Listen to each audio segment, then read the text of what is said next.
"Ana?" ucap Rauf melirih saat melihat Ana.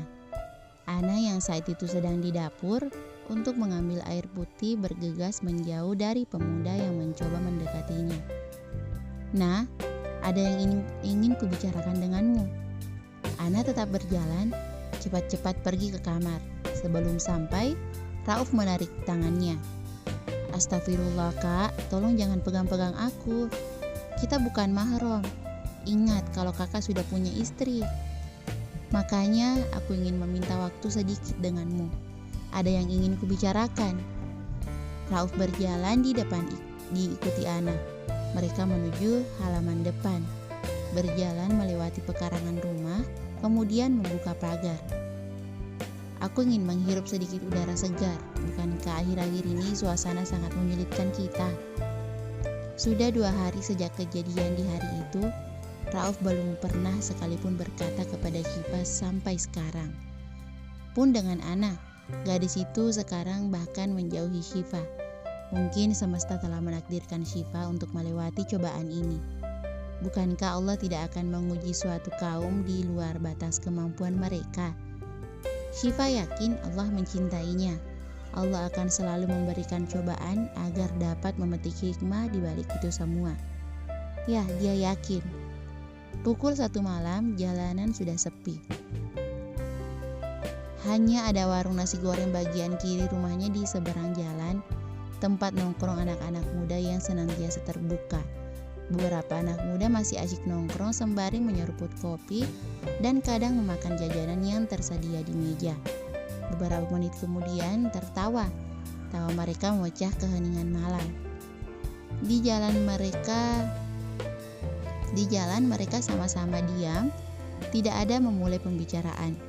Terdengar suara alas kaki mereka yang beradu dengan aspal. Angin malam sedikit mengibarkan jilbab Ana. "Sampai kapan kita akan berjalan?" Kaki mungil gadis itu berhenti, diikuti Rauf yang ikut menghentikan kaki. Dia berbalik menatap Ana sejenak. "Sampai beban di kepalaku sedikit berkurang mungkin." Rauf tersenyum kecut, beralih menatap ke bawah dengan tatapan sedikit kosong. "Maaf, aku sudah melibatkanmu di beberapa masalah akhir-akhir ini." Hening, Ana menatap sekitar, sedang Rauf masih menunduk. Dia merasakan bahwa kepalanya sangat berat. "Mengapa kamu mengajakku ke sini? Dan bagaimana dengan Mbak Syifa?" "Syifa tidur, aku terbangun dari tidurku dan melihatmu di dapur. Ada yang ingin kubicarakan kepadamu. Sebelumnya, apakah ada yang ingin kamu sampaikan kepadaku?" Dahi Rauf mengerut saat melihat gadis di depannya yang sepertinya sejak tadi menahan bicara. "Ada, banyak sekali." "Mengapa kakak begitu menyebalkan?" "Entahlah, sekarang kurasa jarak antara aku dengan Mbak Syifa semakin menjauh. Mengapa dunia sekejam ini?" Ana mendengus kesal. Kemudian menggesekkan kedua tangannya. Udara malam itu terasa dingin. Dia tidak membawa jaket. Rauf menatap Ana tersenyum. Jarang sekali melihat wajah Ana saat sedang bete. Terlihat lebih cantik menurutnya. "Dan satu lagi, mengapa semesta menghendaki diriku untuk mempunyai rasa kepadamu?" Ana menarik sudut bibirnya. Dia tersenyum kecut. Bahkan dalam hati dia menertawai dirinya sendiri. Senyum Rauf yang sedari tadi mengembang sekarang sedikit demi sedikit memudar. "Kalau kakak, bukankah tadi ingin berbicara ya?" tanya Ana selidik. Pasalnya sejak tadi dia mengoceh. Pemuda di depannya hanya tersenyum simpul. Rauf menghela napas pelan. "Aku akan mempersiapkan surat perceraiannya, nah." Syifa menatap kosong ke depan. Dadanya sesak saat membayangkan jika Rauf benar-benar akan melupakannya. Sudah 2 hari sejak pertikaian itu terjadi, dan Rauf belum melakukan apa-apa.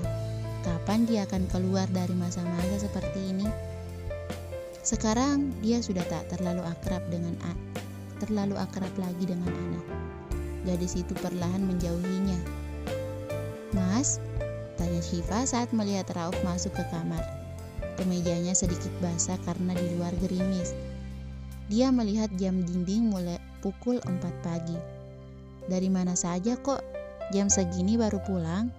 Itulah pertama kalinya mereka berbicara setelah kejadian beberapa hari lalu. Rauf tidak menjawab, kemudian mengambil handuk.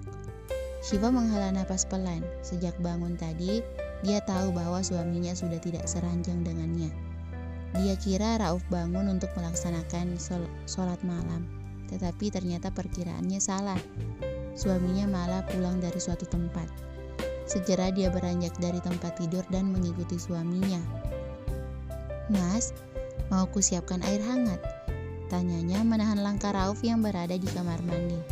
"Tidak usah, badanku sedikit pegal akhir-akhir ini, biar aku mandi air dingin saja." Syifa menggeleng, dia memaksa. "Badan pegal harusnya mandi air hangat, biar badannya sedikit enakan. Tunggu sebentar saja, tidak sampai azan subuh kok." Syifa bergegas menyalakan kompor, menghangatkan air dari keran. Sedangkan Rauf menatap punggung istrinya yang semakin mengecil. Rambut hitamnya menjuntai sampai di pinggang. Sungguh mempesona. Dia menyandarkan badan ke tembok kamar mandi, membayangkan kembali perkataan Ana tadi. "Aku akan mempersiapkan surat perceraiannya, nah." "Cerai, Kak, dengan Mbak Syifa." "Kak, tolong jangan pernah sakiti Mbak Syifa lagi. Sudah banyak yang dia perjuangkan untukku. Sampai sekarang aku bisa kuliah juga berkat dia. Sejak dulu Mbak Syifa mengorbankan kebahagiaannya untukku. Bukankah kini saatnya aku mengorbankan cintaku untuk kebahagiaannya? Tapi aku mencintaimu, nah. Aku mencintaimu, bukan dia. Dari awal hanya namamu yang mengisi hatiku. Kak, lihatlah Mbak Syifa, walau sedetik. Bukankah dia telah mencurahkan segalanya untukmu? Dia telah memberikan kasih sayang untukmu. Walaupun tahu kamu tidak mencintainya, dia tetap memberikanmu rasa cintanya. Apa kamu tidak merasa tersentuh? Apakah hatimu benar-benar sekeras itu sampai tak bisa melihat orang lain? Ada orang lain yang patut kamu perjuangkan. Dia selalu mencurahkan segala cintanya untukmu. Kenapa kamu tidak mencoba melihatnya walau sedetik?" Rauf menghela napas, dadanya tiba-tiba sesak saat mengingat itu. Setelah menunggu sekitar 7 menitan, akhirnya Syifa datang membawa air panas. Dengan telaten, dia menuangkan air itu ke ember dan menambahkan air dingin. "Sudah selesai, silakan mandi, Mas." Mungkin sudah saatnya Rauf benar-benar melupakan Ana. Apalagi saat gadis itu sebentar lagi akan dinikahi orang. "Kamu akan menerimanya?" "Iya," kata Ana mantap. Dia akan menerima pinangan dari teman sekampusnya. "Memangnya kamu tahu orang itu seperti apa?" tanya Rauf lagi. Dia sedikit kaget. Tiba-tiba Ana bercerita jika sudah ada yang meminangnya. "Aku tahu, orangnya baik, ketua rohis, sopan, dan pengertian. Insya Allah bisa membimbingku menuju jannahnya." "Mas?" tanya Syifa. Rauf masih belum beranjak dari tempatnya berdiri. Dari kamar mandi, suara gadis itu nyaring, tetapi tidak bisa memecahkan lamunannya. "Apa kamu sudah bilang ke Syifa, nah?" Hati Rauf hancur, tetapi pura-pura tersenyum dan bertanya seolah tidak ada apa-apa. Belum sempat, aku tidak berani berbicara kepada Mbak Syifa. Maka dari itu, Kak, tolong jangan berpisah dengan dia. Jangan mengambil keputusan bodoh dengan memilihku. Mungkin dengan menerima pinangan ini juga bisa melupakan perasaanku kepadamu." Sedikit jahat kedengarannya jika membuat orang lain sebagai pelampiasan. Tapi mau bagaimana lagi? Toh manut pepatah Jawa, "Witin tresna jalaran suka kulina, saka kulina." Maka mari kita cukupkan sampai sini, Kak. Kamu lupakan aku dan aku akan melupakanmu. "Mas?" Syifa menepuk pelan pipi Rauf. Lamunan Rauf tentang Ana buyar. Dia menjawab pertanyaan Syifa patah-patah. Iya. "Kenapa? Apa yang sedang mengganggumu? Aku tahu kamu tidak ingin hidup denganku. Tetapi setidaknya tolong hargai aku sebagai istri yang melayanimu. Sampai saat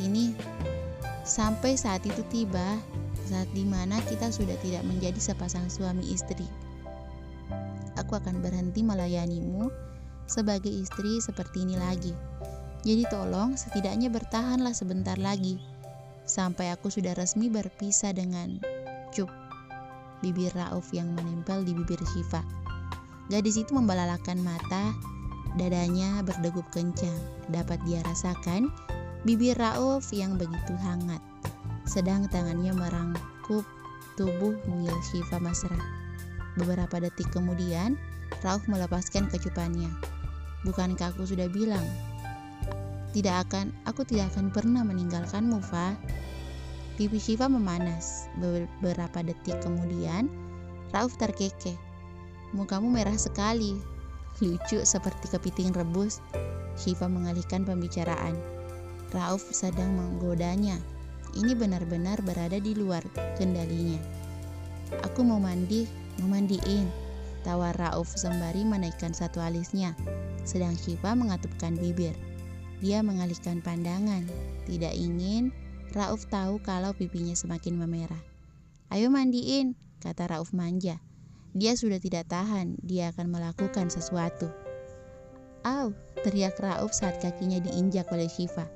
Gadis itu melet-melet bertanda sedang mengejeknya. Dengan segera, dia menarik tangan Syifa ke kamar mandi dan menutup pintunya. Maas Rauf, Rauf berbisik. Jangan keras-keras, nanti orang lain tahu. Bersambung.